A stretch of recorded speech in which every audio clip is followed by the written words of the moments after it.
Oh, my legs.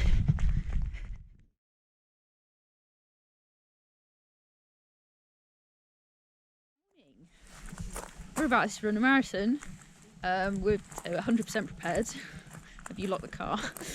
Yeah. Yeah.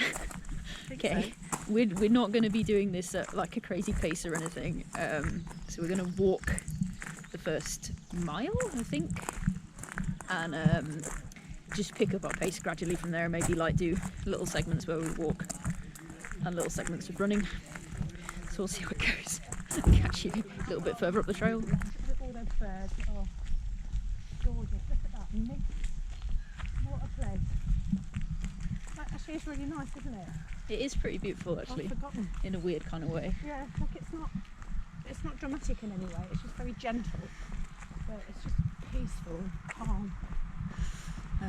So we're gonna go around Rutland Water, the entirety of its edge, and with a few little extra wiggles in there. That should be 42 kilometers, 42.1 kilometers. So we're just gonna get a little bit of a walk on for the first bit, warm up, and then start running.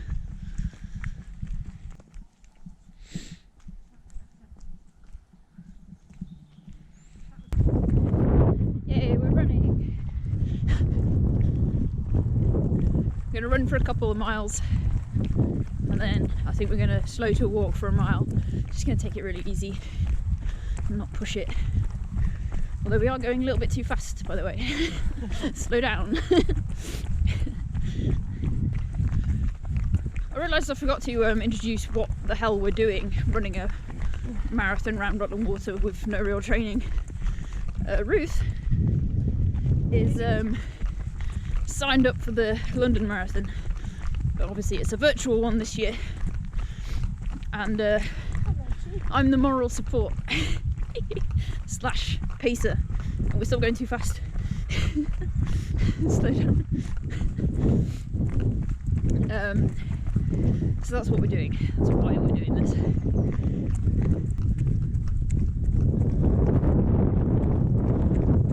Onto the Zam wall. I mean, it's fine so far. We are 2.5 kilometers in. I should probably start intaking some calories shortly. I've got way too much food with me, but we figure we're going to be out for about 6 hours, so better to have too much than not enough. Should probably clarify that I've never done a marathon before. Ruth has done how many? 3. This is your 4th marathon, so I'm a complete novice here. We'll see how it goes. I mean, we're not going at a particularly quick pace, so I think we'll be alright, to be honest. It's just going to be like a slightly fast day out hiking, really. Okay, just over 5 kilometres in. Just having a little bit of a walk for a mile. We're going to take the mile walks out if we're feeling like really good at about mile 18, I think. And then we'll just save them for when we really feel like we need them. But to start with, I think they'll be useful for just making sure we're kind of easing into it and building up properly. A little bit of walking. I was talking to the camera, sorry. I should probably warn you. Yeah, a little bit of walking. We're walking really fast when we do these bits. Just keep the pace up. And then we'll start running again in about 100 meters time. I've only really got a vague route planned out for this, so I don't really know my way around Rutland. So there's a little bit of making things up as we go, but it's all fun. This path seems nice.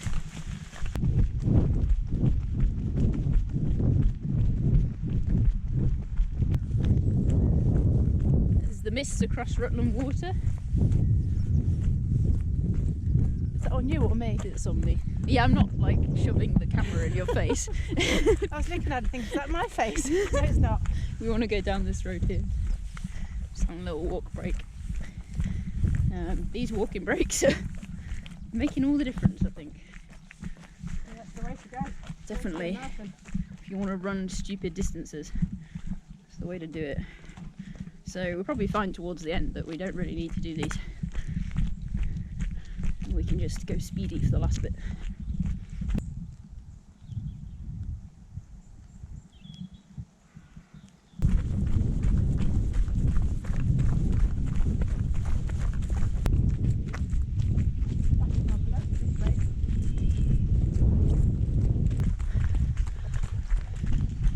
Halfway. Feeling all right. I think we'll go far, aren't we? Feeling good? Yeah. We've picked up the pace a bit more than we thought we would. So we're probably going to finish faster than we thought we would, which is nice.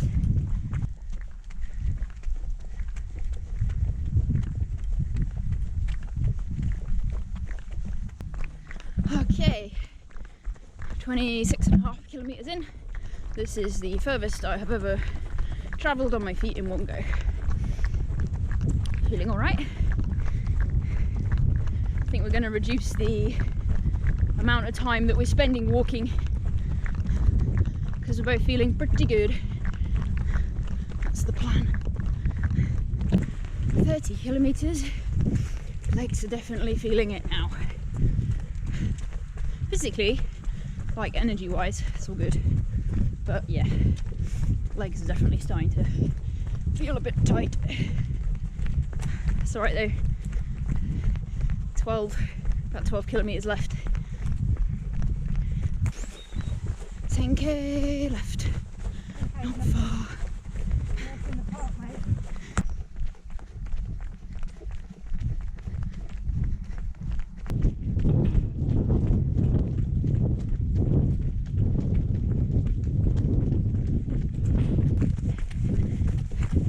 Nearly at 34 kilometres. We've now switched roles. I was reining Ruth in for the first bit, and now she's dragging me along to the finish. Oh dear.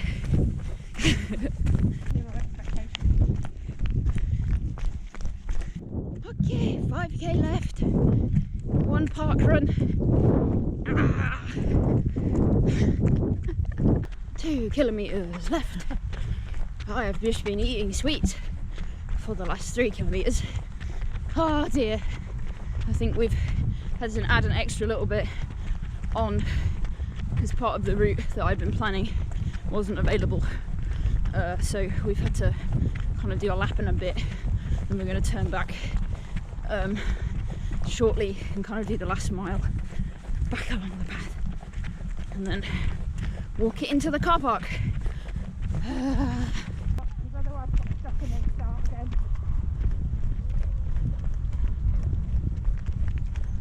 1 kilometre. I am joyous inside. Honest.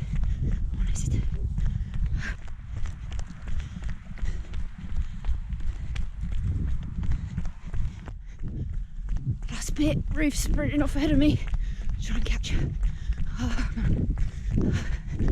Oh, my legs.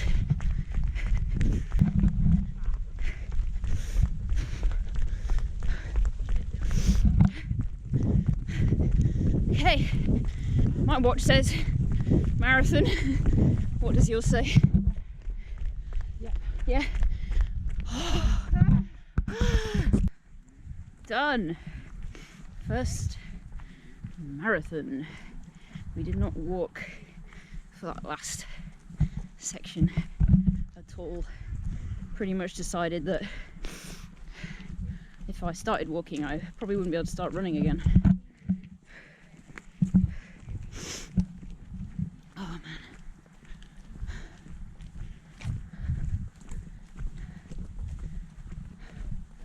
Right, well that's words, all the words are gone.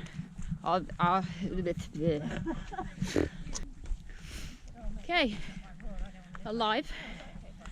Oh, my legs are very stiff.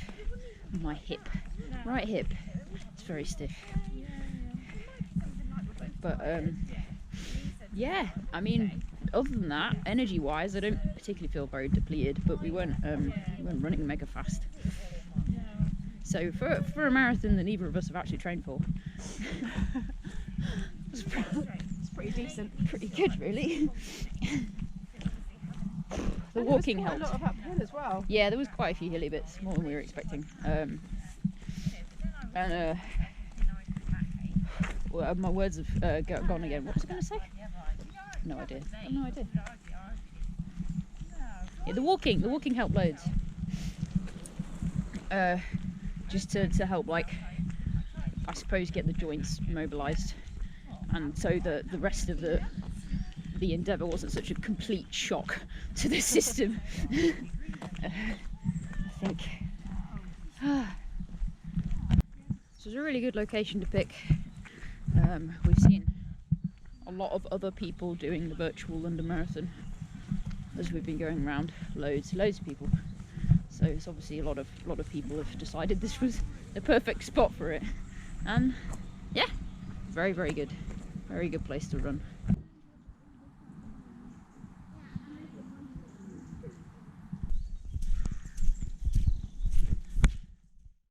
Get around to recording an outro yesterday just because my brain's flumped. It certainly was very much afterwards. So once I'd sat down and started getting some extra calories and fluid into me, and we'd started the drive back, yeah, my head wasn't going to be getting on with stuff like that. Still pretty scatterbrained today, I think, but we'll just get a few words out while it's still fairly fresh in my memory. So I think it went really well. I really enjoyed it. I think obviously the last section was really physically tough.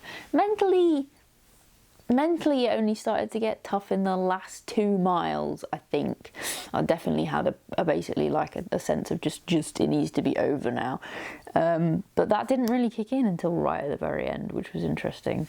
I think my fueling strategy obviously worked well for me because was training for ultra marathons before I overdid it with my training, and I do definitely want to do ultra marathons in the future. A lot of the way I've been thinking about how I fuel on my long runs is geared towards how I'm going to need to fuel when I do an ultra. So I've been on my long runs practicing eating while running, kind of thing. If I do a 25-kilometre run, I have on occasion taken a wrap with refried beans with me to practice eating while I'm running. So I had loads of calories with me yesterday deliberately, and I ate every half an hour. I took in some calories every half an hour, as well as having, for the first 500 mils of fluid I took in, it was like an electrolyte drink. And the second 500 mils I had a caffeine and electrolyte tab in there. So that worked really well, I think, because we were out for quite a while. We were expecting to maybe be out for 6 hours. In the end, we were out for, I think it was 5 hours 38 we did it in, which was quicker than we were expecting, so that was nice. But I'd taken loads of food with me because I knew we'd be out for ages, and I just felt it was better to have it with me just in case. But yeah, I took in calories every half an hour on top of my electrolyte drinks, and yeah, my energy was just super good for basically the whole run, apart from that last 2 miles where things started to flump quite badly, and that was when I was just basically chewing through a bag of sweets to mentally get me through it, because what sweets I had with me, these sour watermelon ones, and I love sour sweets and I love watermelon flavoured things, so two of my favourite things. So that was the thing that was getting me through that last 2 miles, as I was just internally screaming it needs to stop. Ooh, watermelon sweet. It was just keeping my spirits up basically for that bit.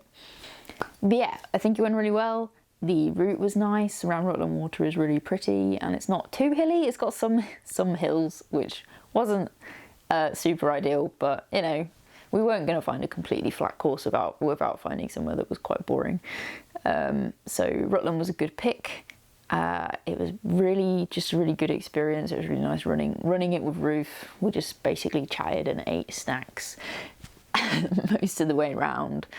and it was really nice, and I really enjoyed it, and I felt like I learned a lot. So at least with a 5-hour 38 marathon time, the next time I do a marathon, I'll be able to smash my PB really easily.